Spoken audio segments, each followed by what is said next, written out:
jueves. Jueves toca el servicio de medicina interna. Presentamos un caso interesante.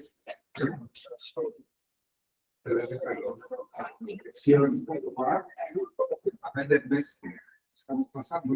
Aquí, hoy es un gusto recordar un orgullo tener el doctor Jorge Salinas aquí con nosotros, que las acompaña de esta sesión de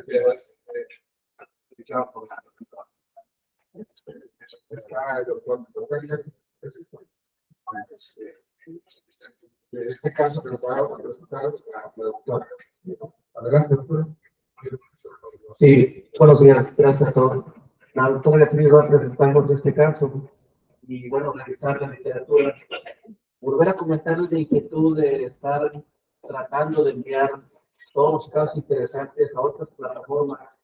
En este caso, el caso que presentamos la sesión pasada, la doctora Beatriz les comenté que la había mandado al Congreso Internacional de Endocrinología y ayer precisamente se recibe la carta de aceptación de la presentación de este caso, que fue el caso de hipertiroidismo inmovible filiforme. Por sugerencia, el doctor Pacheco se estuvo marcando a la paciente para darle seguimiento a los vecinos, a todos los que pudimos, fecha que hasta el día de hoy no hemos podido contactar, pero estamos en la intención de estar contactando.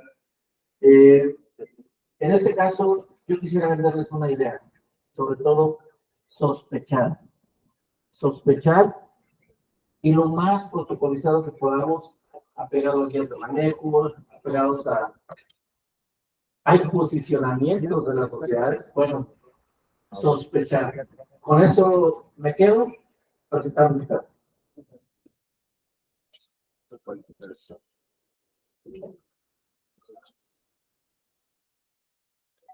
Buen día, soy Beatriz Martínez, presidente de Medicina Interna, doctorado. Como ya lo comentaron los doctores, el tema del día de hoy es el desactivismo, es un caso que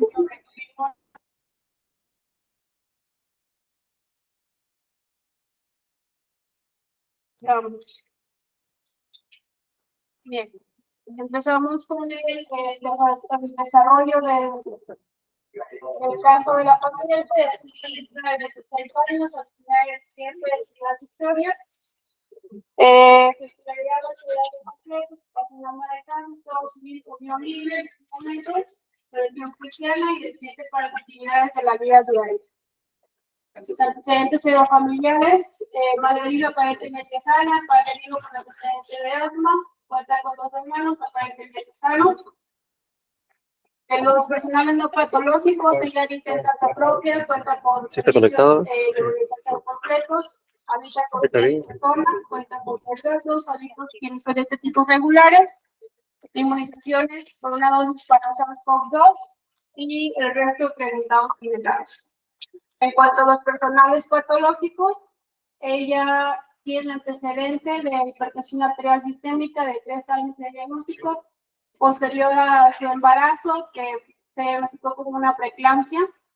El tratamiento que ella tenía al momento de que se valoró era la combinación de valsartán 320 miligramos con amlodipino 10 miligramos e hidroclorometacida 25 miligramos, una tableta al día. Ella también refería seguimiento crónico de 3 años de evolución, básicamente en el mismo tiempo de evolución de la hipertensión, tratada con cianócidos a dosis respuesta. Dentro de los quirúrgicos, tiene una cirugía de una apendicectomía el 7 de febrero del 2022, sin complicaciones aparentes, y una cesárea en 2019. En cuanto a sus antecedentes ginecobstétricos, ella tiene 2 gestas, paracero, cesáreas 2. El previo fue un embarazo a término, producto vivo que nació a los meses de nacido. Aborto 0, menarca a los 15 años, ritmo regular 28/5, inicio de vida sexual activa a los 16 años, métodos de planificación familiar negados, PAP negado, DOPA negado. En cuanto a A los IPAs ella refería una cefalea de característica opresiva, intensidad 8 de 10, tratada con paracetamol, 4 episodios por mes aproximadamente, aparte de taquicardia, marea postural de 2 a 3 episodios por mes, edema de manos y pies. Ella tuvo una última hospitalización el 7 de marzo del 2022 en un hospital civil. Ella acude a esta unidad por un dolor abdominal difuso. En esa unidad solicitan un ultrasonido en el cual reportan pues, una masa suprarrenal derecha.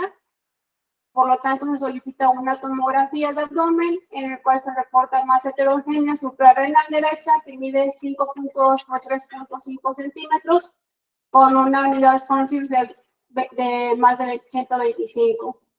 Entonces, espero que se alcance a ver bien. Esta es la zona donde se aprecia el tumor en los diferentes cortes. Una vez dicho esto, en esa unidad se le sugiere acudir a una valoración por endocrinología.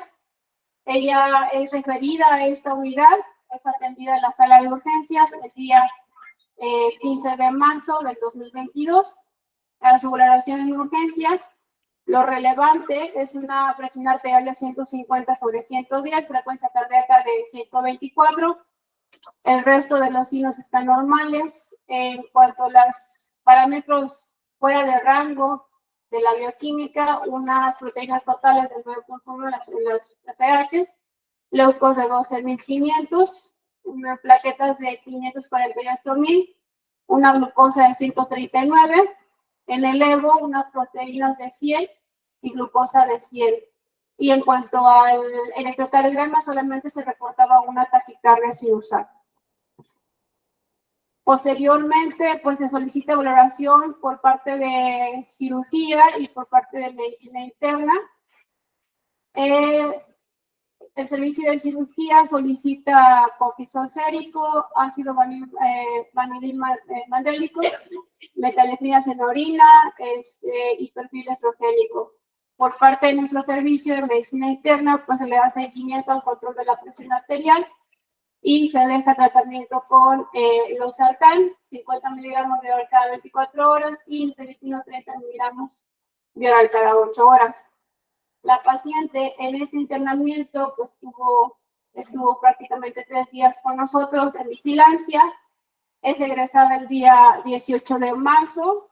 Se egresa con tratamiento antihipertensivo y con seguimiento de consulta externa de cirugía para reevaluación con resultados de laboratorio.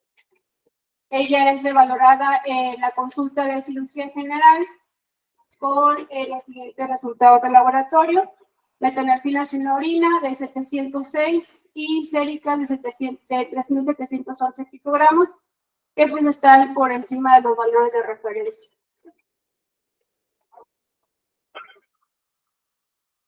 Bien, ella,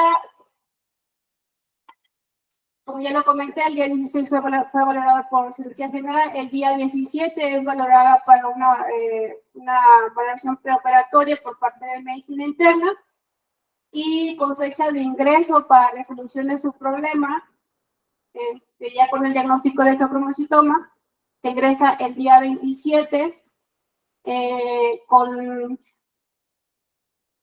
con estos signos vitales que, como pueden ver, todavía la paciente pues muestra presiones arteriales un poquito descontroladas, la frecuencia levemente elevada, y el electrocardiograma pues todavía reportaba una taquicardia sinusal.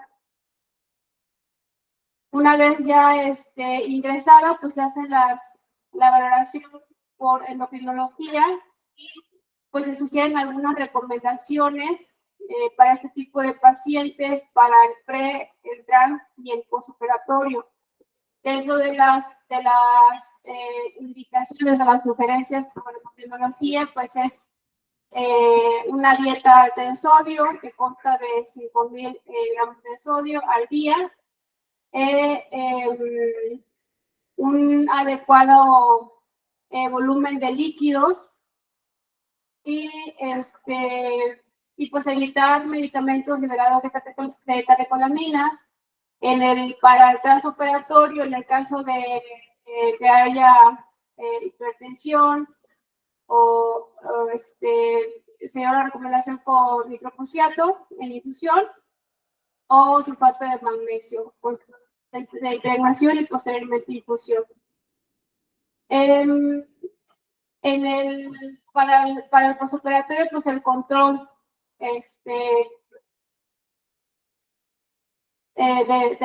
la hipotensión, eso no me voy a meter tanto ahorita en esa situación hasta que hagamos del caso, pero pues cuando hay manipulación del tumor, este tipo de procedimiento pues es literalmente un sube-baja, como se puede hipertensar y taquicardizar, al momento de la corresección también puede caer de manera deliberada la presión arterial y la frecuencia cardíaca.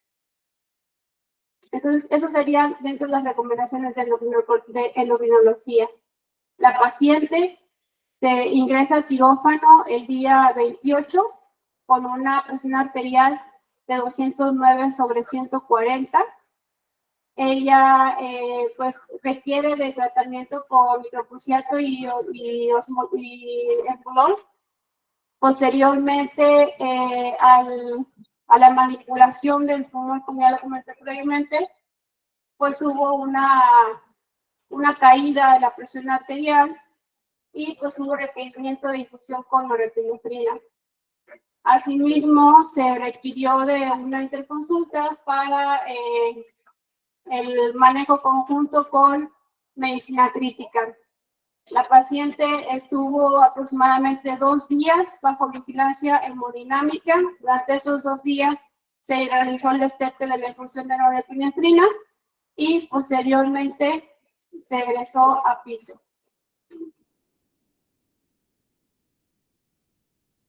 Sí, voy a regresarme un poquito a cuando ingresa a terapia intensiva. Llega con una TA de 60-40, con una PAM de 40 y con el requerimiento de la infusión de NOR. Como ya lo comenté, el destete fue los 2 días subsiguientes y pasa el día 30 de mayo a vigilancia conjunta de cirugía general y medicina interna y obviamente pues de endocrinología. Hasta el día de su egreso, la paciente se mantuvo hemodinámicamente estable. Solamente recuerden algunas de las notas que hubo un poco de elevación de la frecuencia cardíaca, se pidió valoración por cardiología y se dejó un metabloqueador para controlar la frecuencia cardíaca. Ella, posterior a su ingreso, acude a la cita de control en cirugía general el día 14 de junio. Y la nota pues se refiere a que la paciente estaba con una adecuada evolución quirúrgica y una estabilidad hemodinámica. La paciente pues, desgraciadamente ya no regresó al control con endocrinología, se perdió básicamente todo este tiempo. Regresa hasta el día 11 de septiembre de este año. La paciente se encuentra hemodinámicamente estable sin ningún tipo de tratamiento o requerimiento del mismo y pues acude porque la paciente tiene deseos de volver a embarazarse. De la consulta de endocrinología se pasa a ginecología la valora, la ven en buen estado y básicamente pues, le da el pase libre para el inicio de un nuevo embarazo con el protocolo correspondiente, indican ácido fólico y envían la nutrición. Eso es hasta ahorita en cuanto a la valoración de GIL. Entonces, como pueden ver, la paciente, pues, pese a que estuvo 3 años con una hipertensión bastante descontrolada, que no se llegó a un diagnóstico, pues, tan rápido y finalmente, pues, se descubrió la tumoración pues, de forma incidental hasta cierto punto. Si la paciente no hubiera tenido dolor abdominal, realmente no hubiera podido ir al hospital. Y hubiera seguido con mal control de su presión arterial y sin un diagnóstico. Bien. Y pues esto es un poquito seguido de los resguardios, ¿verdad? Bien. Entonces, hasta aquí alguna duda referente a la descripción del caso. Entonces, ya pasando a la revisión del tema, pues tenemos que el fibroblastoma pues es un tumor que deriva de las células cromafines y pues es un productor de catecolaminas, ¿verdad? Sintetiza y metaboliza, produce, almacena y metaboliza las mismas. Este puede ser que lo encontremos como tal en las glándulas suprarrenales, que ya, o sea, se le denomina como tal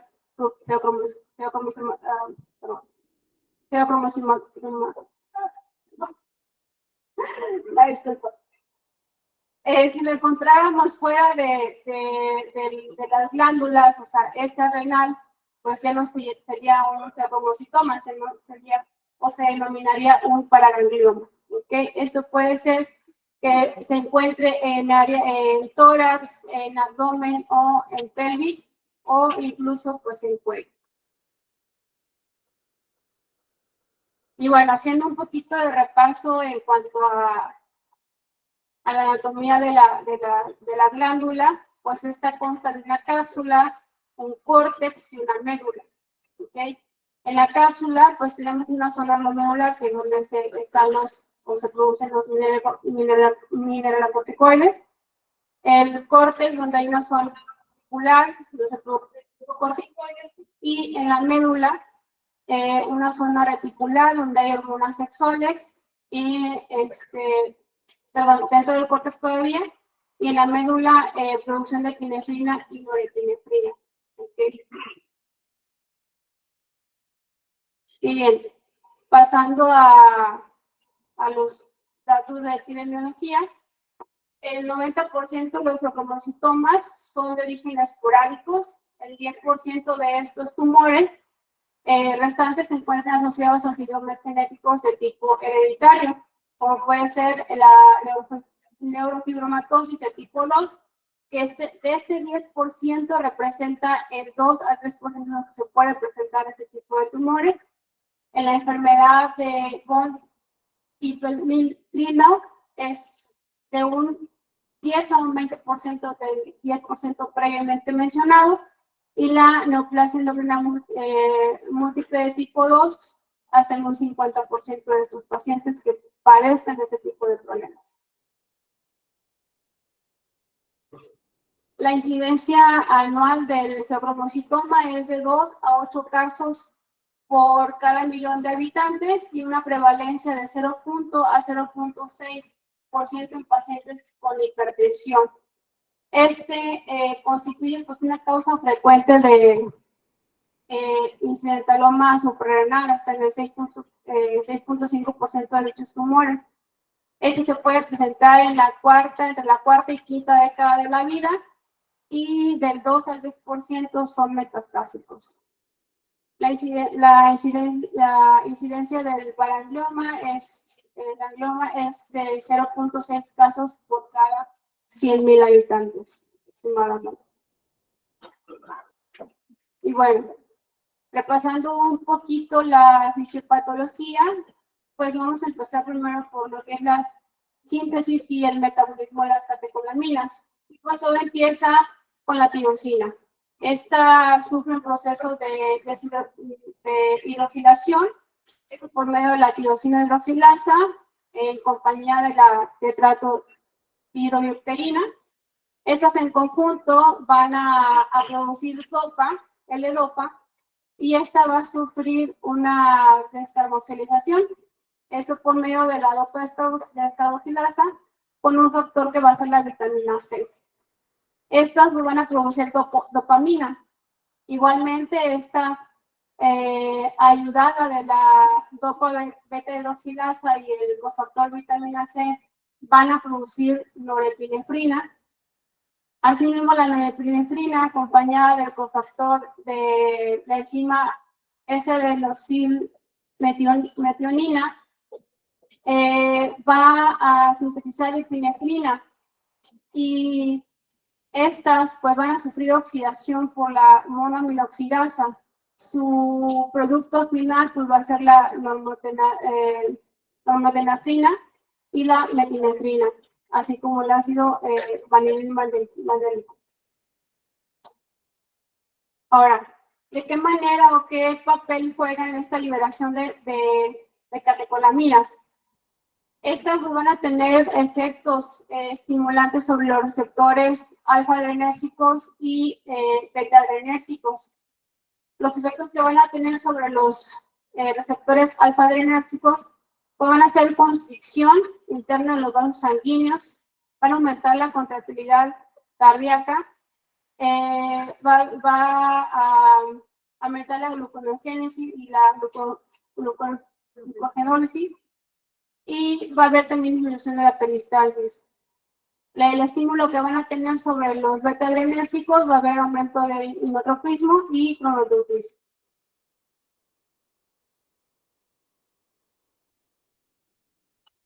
Y bien, para este tipo de tumores, pues hay tres fenotipos: el adrenérgico, el noradrenérgico y el dopaminérgico. El adrenérgico se va a asociar con síntomas continuos paroxísticos. El paciente puede estar normotenso o hipotenso, y pues van a ser efectos alfa-adrenérgicos y beta-adrenérgicos. El noradrenérgico, el paciente puede tener o presentar una hipertensión leve o puede estar normotenso, y en este va a haber un aumento en la concentración de la adrenalina y una disminución de los receptores adrenérgicos. En cuanto al fenotipo dopaminérgico, estos son tumores raros, productores de noradrenalina, son inmaduros y con frecuencia son malignos. En este se van a ver involucrados los receptores dopaminérgicos tipo 1, que van a ocasionar vasodilatación, y los dopaminérgicos tipo 2, que van a ocasionar la liberación de noradrenalina y la terminación nerviosa. En cuanto a las manifestaciones clínicas, pues se habla de una triada clásica: la cefalea, la sudoración y la taquicardia. En los respectivos porcentajes, la cefalea en un 80%, la taquicardia en la sudoración en un 57% y la palpitación con la taquicardia en un 64%.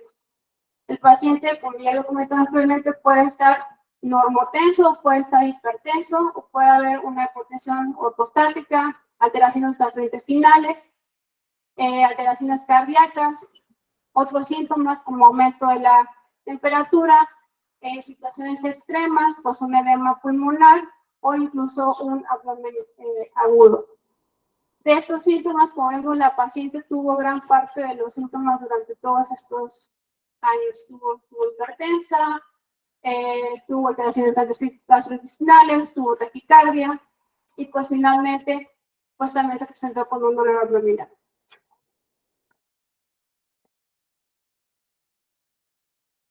Por eso nos pasó todos una mañana. Ok. En cuanto al diagnóstico, pues como lo comentaba el doctor al principio, se basa en una buena historia clínica y que estemos muy alerta a las señales que nos da el paciente. Si es un paciente joven, en el que tenemos una hipertensión de difícil control, pues la recomendación es estar alerta, encender los puntitos de alarma y hacer sospecha. El otro recurso, pues, es la bioquímica. Dentro de las principales recomendaciones es solicitar las metanefrinas libres, ya sea en plasma, racionadas en orina 24 horas, catecolaminas urinarias o el ácido vanilínico urinario también. Como pueden ver, tienen bastante sensibilidad y especificidad. Y pues bueno, principalmente las que se solicitan son las metanefrinas libres en plasma y las urinarias. Como pueden ver, tienen una sensibilidad del 96 a 99% y una especificidad de 80 a 100% y 97% y 90% respectivamente.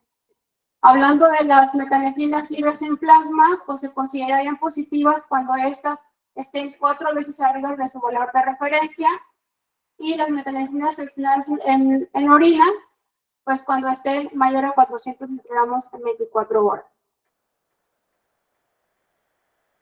Ahora, ¿cuándo o en qué condiciones pues estas metanefrinas no van a ser completamente confiables? Hay algunos medicamentos que pueden alterar estos resultados, como son los antidepresivos tricíclicos, levodopa, medicamentos que contienen agonistas de receptores adrenérgicos, anfetaminas, reserpina, etanol.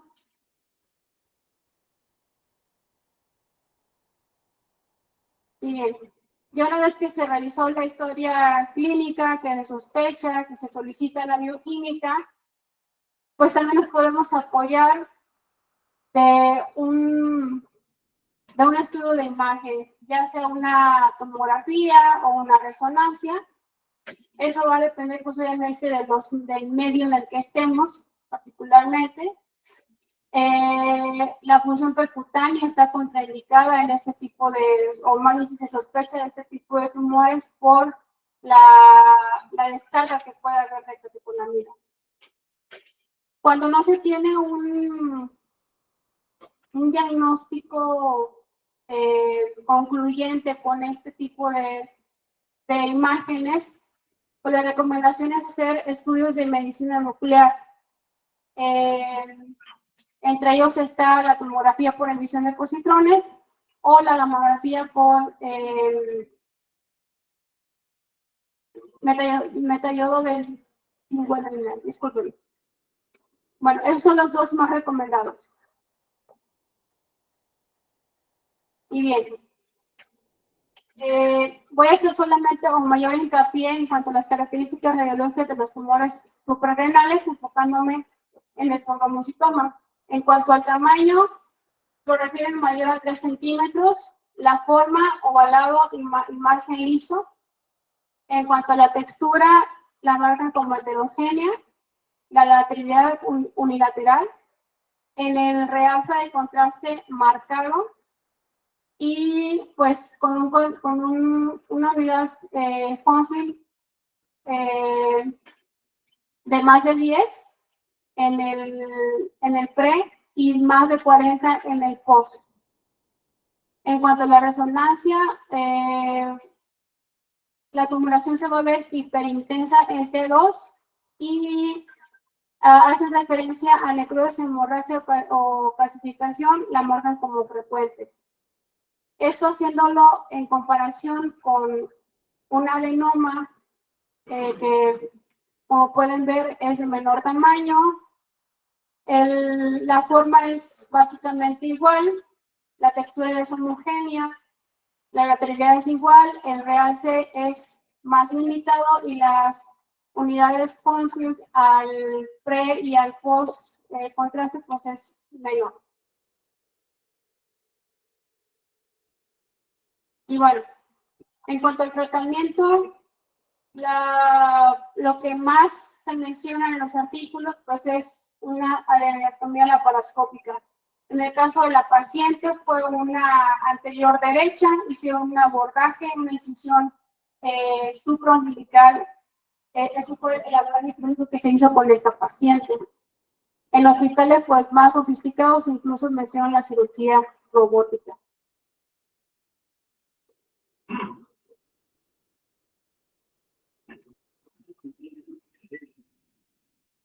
Bien, pues ya entrando pues a lo más interesante del tema, por decirlo así, o lo más, con lo que más debemos de tener cuidado con estos pacientes, pues es el preoperatorio, el trans y el post. ¿Okay? En este, pues obviamente es un manejo que se debe hacer multidisciplinario con los servicios de cirugía, medicina crítica, endocrinología, medicina interna, anestesio. Pero finalmente, a mi consideración, anestesio es el que tiene el banquillo en primera línea, porque es justamente en el transoperatorio donde la paciente sufre el mayor estrago de los efectos de las catecolaminas. Y bueno, las recomendaciones de tratamiento preoperatorio pues es hacer un bloqueo alfa-adrenérgico seguido de un bloqueo adrenérgico. Las recomendaciones, según la guía de endocrinología, es tratamiento de lesiones con fenoxibenzamida. Esto es un tratamiento ambulatorio que se debe hacer mínimo 7 días previos a la cirugía, entre 7 y 14 días. Las dosis recomendadas iniciales son de 10 a 20 miligramos cada 12 horas, con un incremento de dosis de 10 a 20 miligramos cada 2 a 3 días, con una dosis final de 20 hasta 100 miligramos por día. Dentro de los efectos adversos de este medicamento son la ortostasis, la congestión nasal, la fatiga y en el caso de los hombres, pues una eyaculación precoz. La segunda opción en el caso de que no contáramos con la fenoxibenzamida, que en el caso de la paciente pues no se utilizó, la segunda opción es la doxazocina a dosis de 2 a 8 miligramos, el prazosine a dosis de 2 a 5 miligramos cada 12 a 8 horas, o el drazocin de 2 a 5 miligramos por día.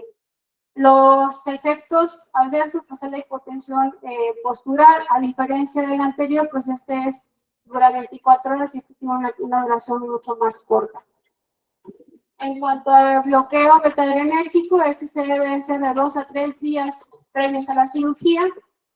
El primer día se hacen recomendaciones con un beta-bloqueador, ya sea metoprolol o propranolol. En ambos casos, en el primer día sería una dosis de 10 miligramos cada 6 horas. El metoprolol sería a 12.5 miligramos cada 12 horas.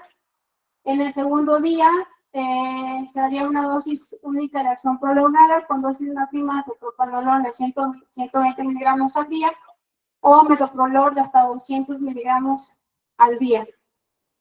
Las frecuencias cardíacas objetivas que vamos a tener con estos pacientes van a ser de 60 a 80 latidos por minuto.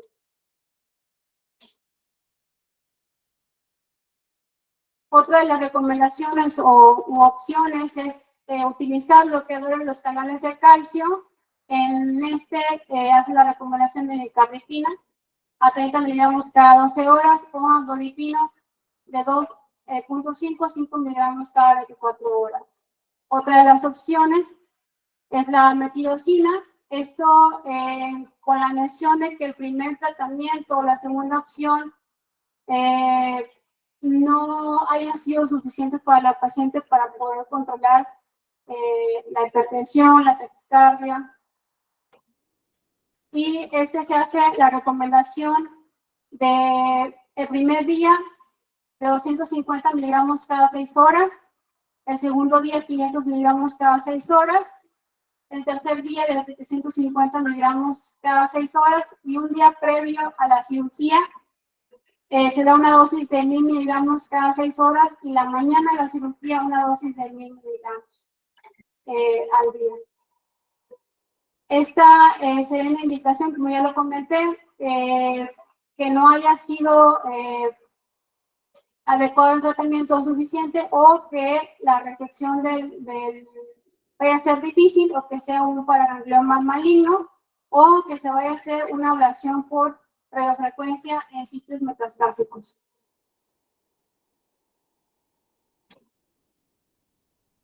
Bien, ¿cuáles van a ser nuestros objetivos con este paciente en cuanto al hemodinámico? Nuestra TA objetivo va a ser una TA de 120-80 sentado y una sistólica mayor a 90 cuando el paciente esté de pie. Como ya lo comenté previamente, una dieta alta en sodio, la expansión de volumen, la recomendación va de 1 a 2 litros o hasta 2.5 litros al día. El control de la glucemia, esto con insulina, y de ser necesario o si la paciente tuviera ya un antecedente previo que viéramos involucro del mismo, pues una evaluación cardiovascular. La liberación exagerada de catecolaminas en ese tipo de pacientes pueden incluso ocasionar alguna neuropatía. En el transoperatorio, ya me voy a meter un poquito más en temas más profundos y al terminar esta sección me gustaría Si algún residente de anestesio o titular quiere dar su opinión, pues adelante.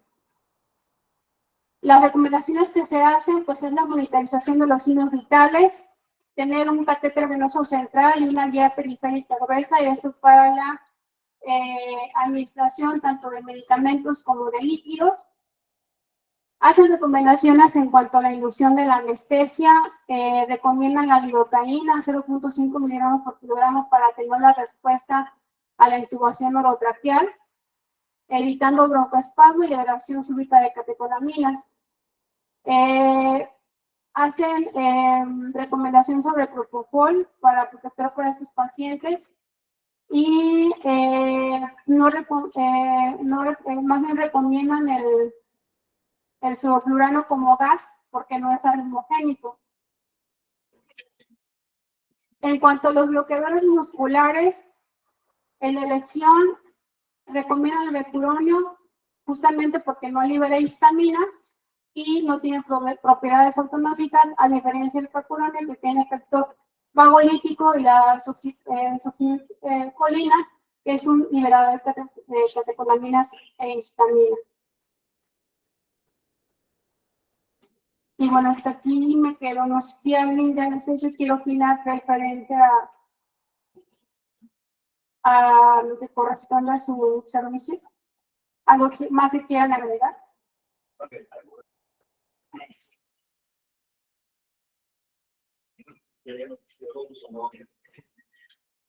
¿La doctora Senet se encuentra?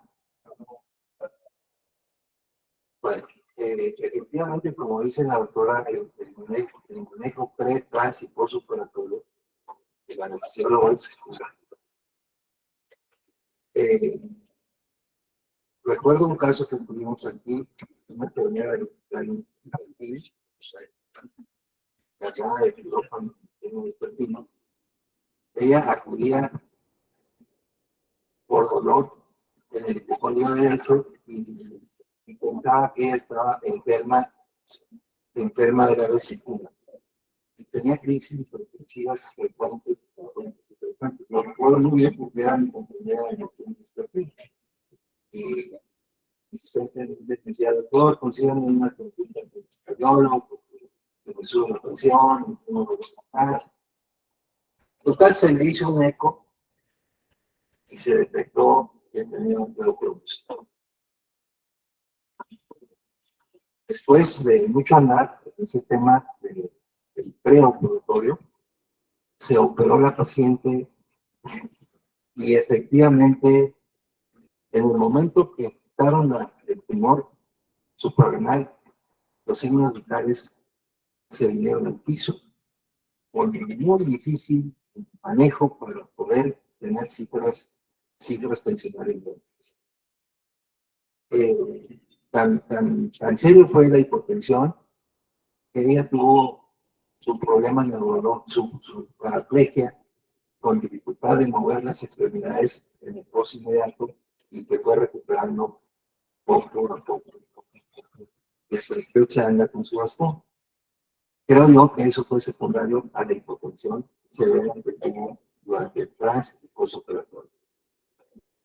Y lo que comenta la doctora del sevoflurano, que no es arritmogénico, efectivamente, los demás halogenados, como el alocano, el plano y el etrano, son depresores de la fibra miocárdica y sí son arritmogénicos.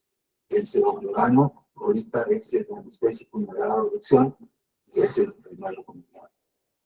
No recuerdo cómo manejamos a esta paciente, pero también una sugerencia sería el bloqueo, la anestesia mixta, en donde pudiéramos tener un bloqueo peridural de una intubación orotraqueal y de esa manera nosotros disminuimos nuestros anestésicos inhalados y podemos mantener una relajación durante toda la cirugía.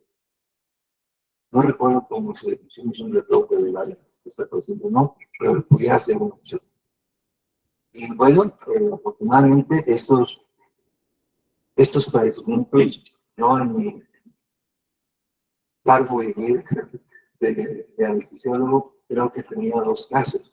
Uno en el hospital infantil, que no hubo mucho problema en su manejo, pero esta que tuvimos aquí sí logró bastante fuerte.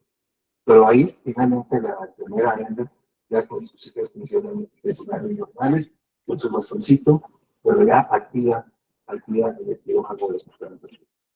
Ese puede ser mi comentario.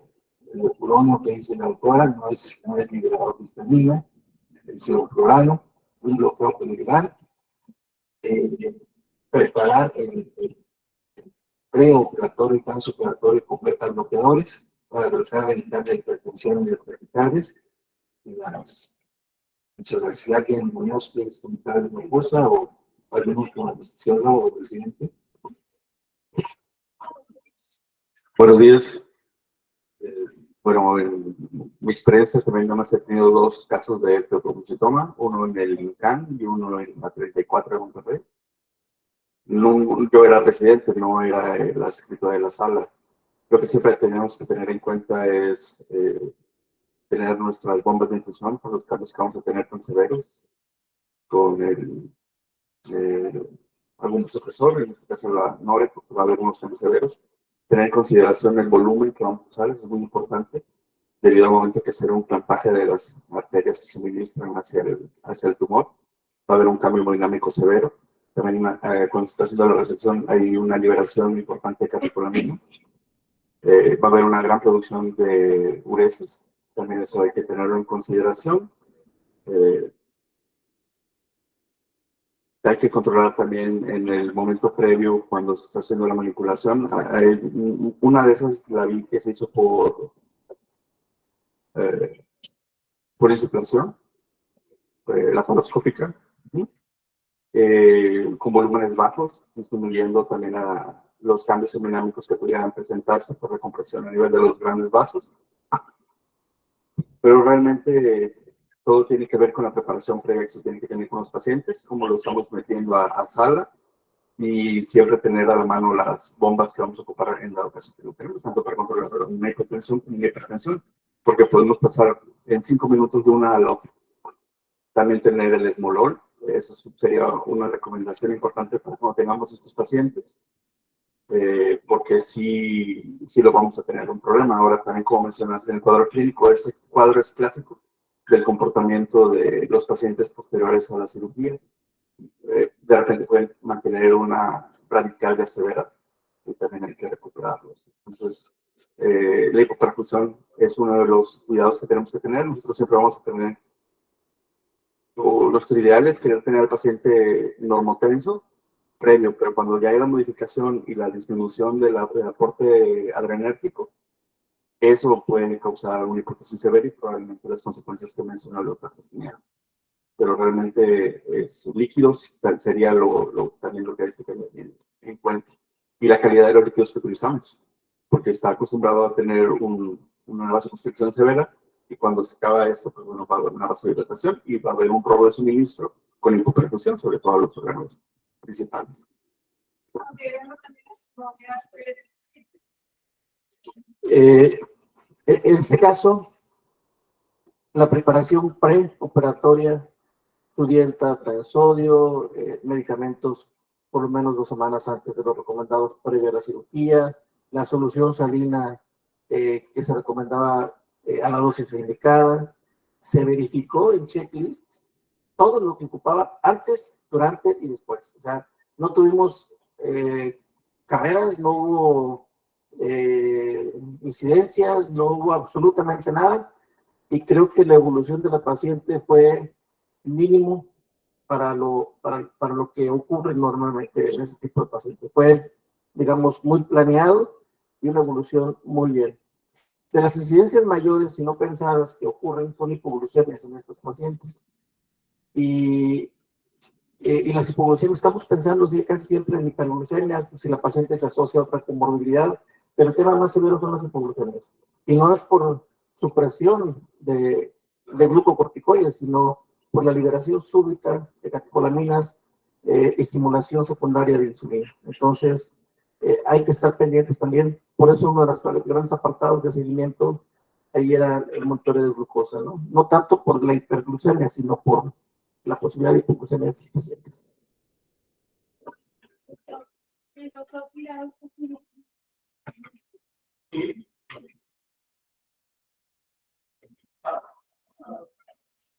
Doctor Tirado, ya si puede abrir su micrófono. Ahí está. ¿Qué tal? Buen día a todos. Bueno, en primer lugar, muchas gracias por permitirme participar. Agradezco en especial a Memo Castañeda, amigo y a quien admiro mucho como anestesiólogo desde hace muchos años. Y bueno, Jorge Cortina, al doctor Jico y a toda la audiencia. La verdad es de que al escuchar la presentación, pues parece como sacada del libro de texto, porque esa ocurrió muy clásica. No siempre se tiene la misma suerte.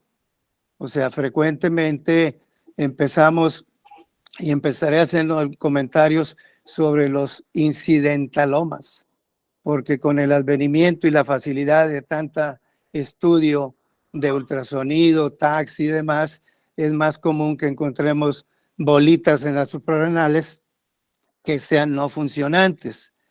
Y ahí, pues bueno, al menos sin ser cirujano, pero de acuerdo a los cánones establecidos, si el tumor es arriba de 4 centímetros, se debe quitar. Si es de menos de 2, se puede observar. De 2 a 4, se recomienda vigilar por un tiempo. Y desde luego estoy asumiendo que se han hecho estudios endocrinos al respecto. Aquí vale la pena recordar que el campo de hipertensión pues es amplísimo y la inmensa mayoría de los casos de hipertensión son de tipo esencial y la mayoría son en familias. Entonces realmente la hipertensión secundaria es un porcentual que cada vez lo hacen más pequeño, según estadísticas, porque años atrás se hablaba que era un 20%, luego se bajó un 10% y ahora yo creo que anda en un 2%. Y de ese 2% es el problema renales, de la arteria renal, o puede ser aldosteroma o un problema de un feocromocitoma. Y no se diga cuando son mucho más raros los casos del Wermer, o sea, el MEA1, y de SIPO, el MEA2, que son múltiples. Y ahí donde el común denominador es la paratiroides, y en el 1, pues mayormente se trata de un islote pancreático, un insulinoma, o que pueda participar también, desde luego, el tiroides. Pero en el 2 es más común el cáncer medular de tiroides y la asociación de los demás que han comentado ustedes. Las veces que si alguien, como ahorita escuchaba, si has presenciado una cirugía de feocromocitoma, pues realmente aquí los felicito porque el manejo preoperatorio y trans y post veo que fue muy saludable, muy bueno, pero cuando has visto eso, no siempre se siente felicidad. Tal como dice el doctor Castañeda, a mí me ha tocado, cuando todavía era fellow en la Universidad de Maryland, en la presencia que era obligatorio del fellow de endocrinología, entrar a las cirugías de endocrino, era verdaderamente causaba pánico a la hora que quitaban el tumor. Y en aquella época no lo hacían laparoscópico, que es lo que es ideal para no tocar mucho el tumor, vaya, para que no suelte más catecolaminas. Recordemos que una maniobra sencilla, diagnóstica, pues si se quiere elemental, es presionar el vientre en el área cercana, en los flancos, y a veces se dispara la presión. Ahora, desde luego que hay muchos otros pacientes, yo he visto nada más 3 en los últimos 40 años, vaya, les soy franco, y no se han operado aquí, los he mandado al Universitario de Monterrey. El doctor Miguel Escobedo, que es el que tiene, yo creo que más experiencia en eso. Desde luego es una tranquilidad y pues es muy agradable escuchar que localmente haya gente capaz que resuelve todo esto, ¿no? Pero naturalmente son cosas que sí te causan gran impresión cuando eso ocurre. Y las otras cosas que tal vez el doctor Salinas puede recordar, que también cuando hay productos de tiramina, particularmente quesos fuertes o jamón ahumado o en fin, chocolates a veces disparan el paroxismo de hipertensión. Y no se diga los inhibidores de la MAO y esas cosas, ¿no? De manera que en realidad el caso es muy ilustrativo, está muy bien documentado, está bastante bien manejado y pues la verdad es de que no me queda otra cosa más que felicitarlos, sinceramente. Y gracias por permitirme opinar. Y al contrario, doctor, gracias por su atención y estar pendiente de la sesión y por su participación. Muchísimas gracias, doctor. Al contrario, Jorge. Doctor Tirado, muchas gracias.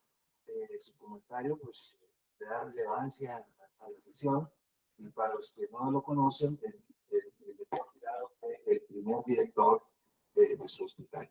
Entonces, doctor, muchas gracias por su participación y esperamos verlo cada jueves a estas horas, doctor, si es posible. Gracias. Como tú sabes, por una temporada estaré todavía un poquito ajeno a mucha multitud, pero por razones personales. Pero espero ya más adelante tener la ocasión de volver a lo que en alguna época fue mi hospital. Sí, y que ahora se los comparto. Bueno, ahorita estoy contento porque estamos 4 directores. Usted fue el primero, después aquí está Jorge Salinas. Sí, sí, me di cuenta. Lógico y Sergio. Entonces es un evento en donde a mí me satisface mucho. 4 haces, póker de 4 haces. Vamos a ver si Jorge quiere opinar algo.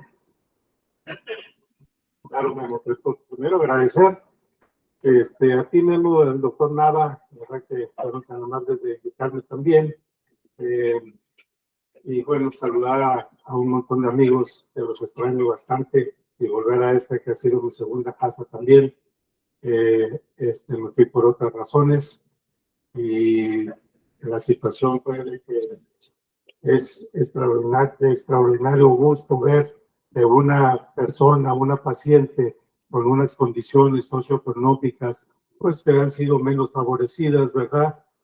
Ha llegado a tener, como bien decía el doctor Gicotencal, siempre la sospecha, ¿verdad? Yo creo que es algo bien importante, como él dijo, sospechar siempre cuando sea una paciente joven, entre la segunda, cuarta década de la vida, ¿verdad? Con hipertensión y de difícil control y no siempre, como bien decía el doctor Tirado, no siempre se va a presentar como lo describen en los libros de texto, y que haya llegado a un final feliz.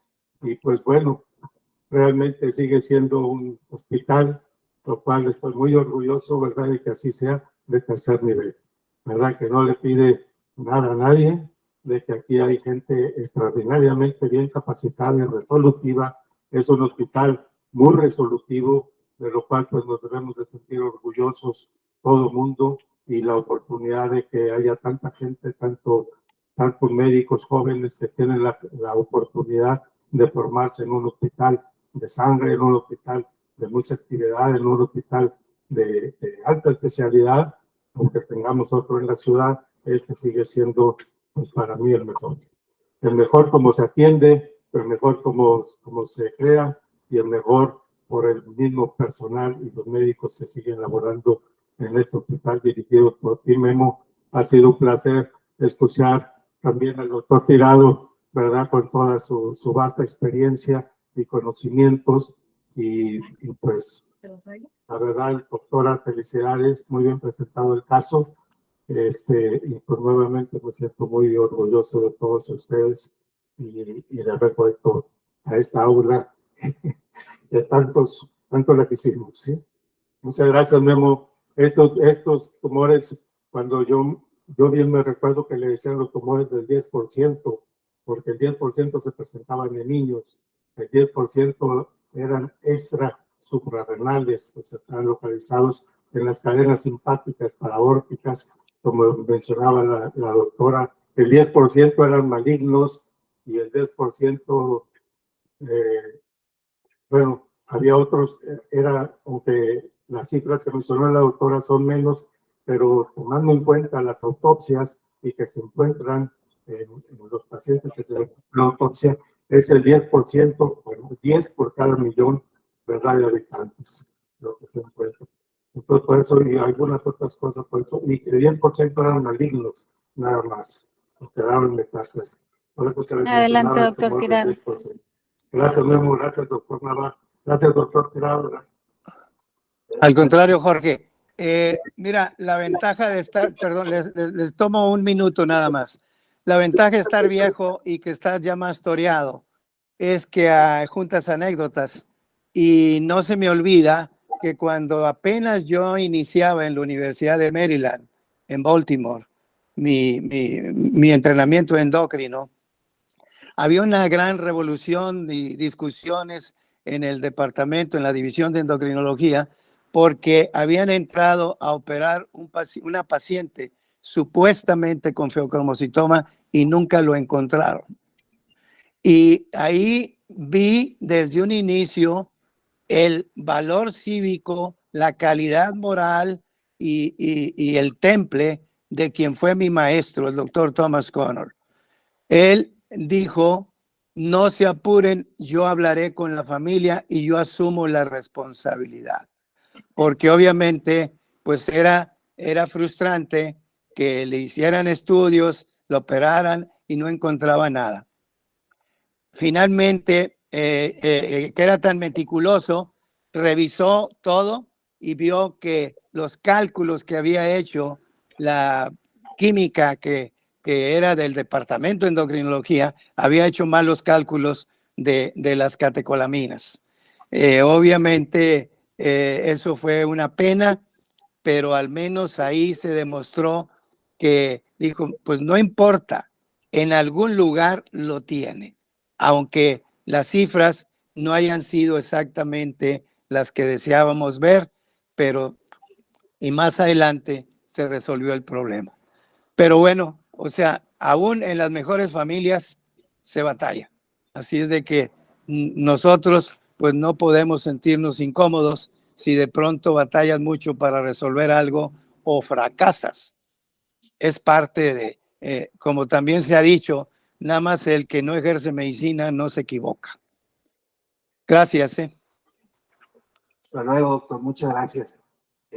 Quedó pendiente el doctor Perales de conectarse, que también es otro médico muy querido por nosotros. Está en Boston, pero se va a incluir en estas pláticas. Sin más, agradezco al doctor Kiko, a la doctora por su brillante exposición, a todos ustedes por estar aquí, y finalmente le damos la palabra al doctor Navarro, que también hay que trabajar,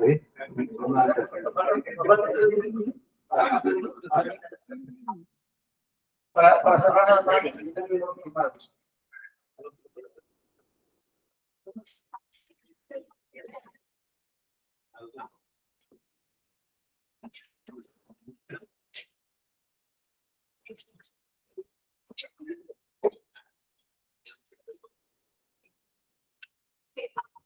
Juan Yacas, para terminar, lo comentaban los doctores, como dije al principio, pues es cuando se empieza a manipular la tumulación y cuando se retira. Entonces, durante la manipulación, pues, va a haber una vasodilatación periférica, eso va a ser el resultado de la manipulación, debido a la liberación de catecolaminas. Va a haber taquicardia, va a haber hipertensión. ¿Cuáles son las acciones que vamos a tomar? Los vasodilatadores. Ya, de una vez. La recomendación es una infusión de 2 microgramos Migas. por minuto. no sobrepasando los 800 miligramos por hora. Doctor Y Tirado, si el puede uso cerrar de su micrófono. Sí, gracias. Pues en este caso, en el caso de la paciente, pues utilizó el esbolol. Posterior a la resección del tumor, pues va a pasar lo contrario. Por la caída de liberar las catecolaminas va a haber una vasoplegia, una hipotensión grave, una hipoglucemia. ¿Cómo lo vamos a solucionar? Pues con el volumen circulante es la primera recomendación, el uso de vasoconstrictores y obviamente con la monitorización en la terapia intensiva y aquí en cuanto a la hipoglucemia, pues vamos a utilizar soluciones glucosadas en su defecto. Ahora, esto es uno de los aspectos más postquirúrgico. Tamizaje bioquímico de la paciente 2 a 4 semanas posterior a la resección, con metanefrinas plasmáticas o en orina. Si todo está bien, posteriormente se va a hacer una revisión cada 6 meses. Si todo continúa bien, se van a continuar con controles anuales, pero si hubiera algún resultado normal, pues que se proceda a buscar metástasis o dar tratamiento correspondiente como tal, y pues continuar con el control de la TEA. Todavía la paciente después de la cirugía puede tener taquicardia, hipertensión, y quizá puede ocupar de antihipertensivos en el postquirúrgico. En el caso de nuestra paciente, afortunadamente, no hubo necesidad, solamente el uso del beta-bloqueador a un corto tiempo nada más. Y bueno, me quiero despedir con esta imagen. La mejor manera de empezar es dejar de hablar y comenzar a actuar. Me disculpo por mí. Muchas felicidades, doctora Betty. Muchísimas felicidades. Y bueno, hemos visto mucho interés por parte de los muchachos. Tenemos 3 cirugías pendientes, 3 cirugías endócrinas pendientes, un hiperparatiroidismo primario localizado, tenemos un adenoma suprarrenal productor de andrógenos, y tenemos un hipertiroidismo en un muchachito que hizo 22 años, que hizo hepatotoxicidad, que hizo efectos secundarios al diamazol y que tiene anticuerpos altos. Entonces no le podemos dar tampoco yodo radioactivo. De tal manera que esas 3 cirugías pendientes endocrinas es un ejemplo solamente de lo rápido que vamos ahorita. Viernes pasado, 5 biopsias de tiroides, con un resultado en 1 hora aproximadamente. Todos los viernes estamos haciendo las biopsias. Los miércoles que vemos embarazo y endocrino, todas las que son diabetes tipo 2, diabetes gestacional, diabetes tipo 1 y problemas tiroideos, etcétera, hasta obesidad y embarazo. Ya los están canalizando, ya estamos teniendo un buen flujo de pacientes también. La idea es que se sume endocrino, perdón, se sume ginecología a la consulta de los viernes y que se sume cirugía a la consulta de los viernes con las biopsias, ¿no? Entonces, bueno, muchísimas gracias, felicidades, Betty, nuevamente. Muchísimas gracias, un momento. Antes de, felicidades a los de medicina interna por su participación, excelente trabajo, como hemos visto, es necesita para poder dar una mejor atención a la gente. Más a esto, hemos estado insistiendo, por ejemplo, lo hemos mencionado en diferentes ocasiones, que iba a ser mención de la participación de los diferentes servicios en algunos foros a nivel nacional.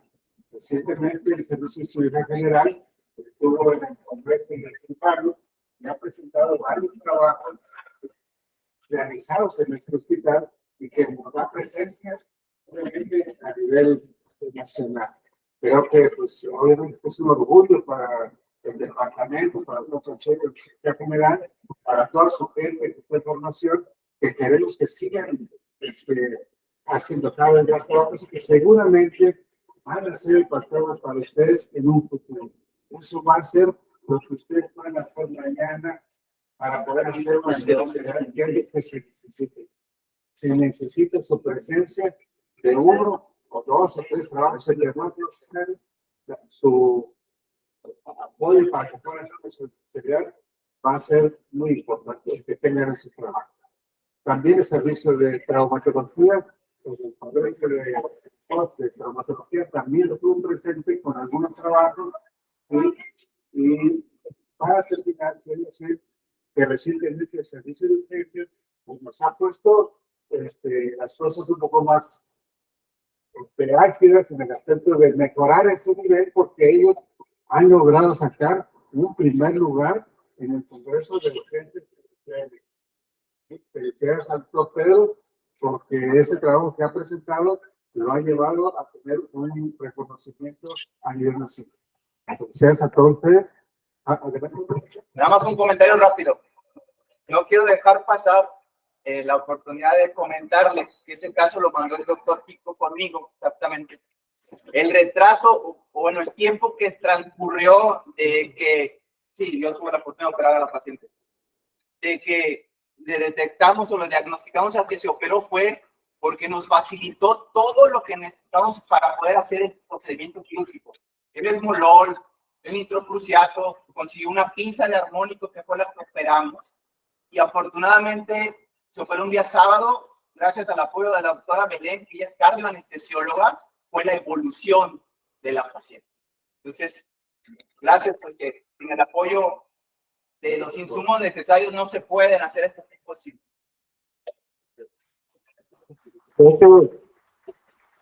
De hecho, te digo un plus todavía más patético. Después de tu insistencia que le habláramos a la otra paciente, le hablé a esta paciente porque la perdimos, como dijo la doctora en su relatoría. Después de la cirugía, ya no quiso saber qué hizo con nosotros, se fue bien, estuvo bien, ya no toma medicamentos, está excelente. Y le hablé y le agarró pánico, ¿no? Acércate al hospital, dice que pasa en el micro y que le da taquicardia y no quiere voltear a ver, ¿no? Fueron 3 años de postración, 3 años de mal estado general, 3 años catastróficos para ella y para su familia, y ahora está en proyecto de embarazo. Le hablé, se vino y ya está canalizada con ginecología. Muchas gracias por sus opiniones. Solo un minuto, no me podía quedar callado ante esto. Esto es muy importante, residente, no se les olvide. Manejo multidisciplinario y el éxito. Eso es importantísimo, que no se nos pase. Esta es la medicina que queremos hacer. Pensé que nunca la iba a ver. Ya tengo 36 años trabajando y ver a nuestros maestros aquí apoyándonos, el doctor Tirado, el doctor Salinas, todo el mundo aquí con nosotros, el doctor Kiko, que fuimos los primeros en que operamos ese páncreas de un neonato, de un prematuro, que tuvo una nesidioblastosis hace 30 años. El bebé se los perdió y ahorita yo creo que ya está casado, tiene niños, etcétera. Pero le fue excelente. Yo nomás para decirles, estos tumores en la infancia son los más frecuentes, pero son muy raros, no se les olvide. Entonces es importante. Eso es algo importantísimo, trascendental, y creo que no se nos debe de olvidar. Gracias por darme la oportunidad de hablar tantito. Gracias. No puedo dejar de mencionar aquí lo del doctor Berlanga. Cuando hubo una sospecha de que ese neonato estaba teniendo hipoglucemias, dije, doctor, vamos a hacer pruebas dinámicas, vamos a estar encima del paciente, vamos a tomar muestras. Y yo dije, dice que es muy necio el doctor Berlanga, yo voy a hacer más. Llegaba, dijimos, cada 30 minutos o cada hora. Estuvo 2 días, 3 días de monitoreo y llegaba 30 segundos antes que yo con el paciente. Estoy hablando de continuos, hasta que dijimos, esto es lo que tiene, esto es lo que hay que hacer. Pero la persistencia y la constancia del doctor de toda la vida y de siempre es lo que le ha resultado, doctor. Nos vemos el próximo jueves. Va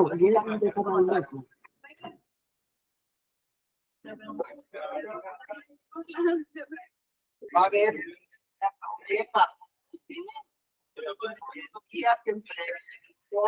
ciencias, yo no estaba de universo de barrera, nada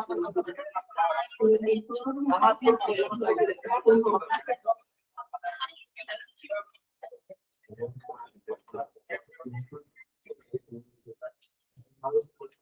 Me quedé esperando y pasar en el carro.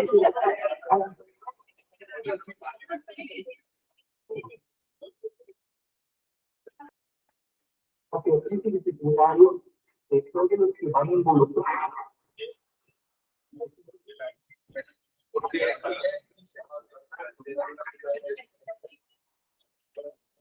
Bien.